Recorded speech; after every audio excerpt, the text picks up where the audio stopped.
Пивная маска для лица.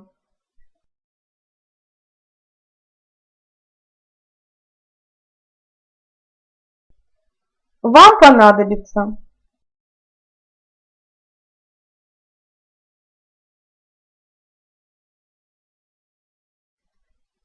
одна столовая ложка теплого, светлого, нефильтрованного пива,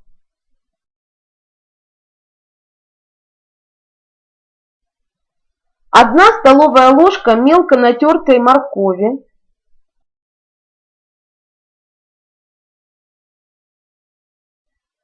1 желток,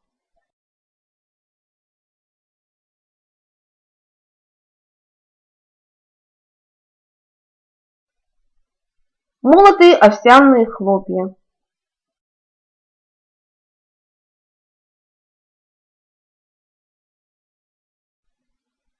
Смешайте морковь с желтком, затем все разотрите с пивом.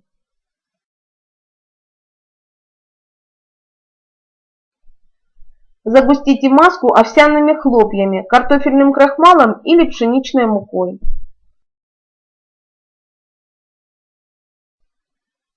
Нанесите готовую маску на 20 минут толстым слоем на чистую кожу лица.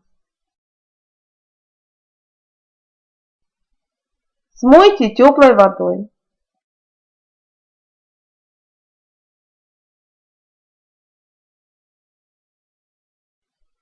Курс масок для лица через 2-3 дня в течение месяца.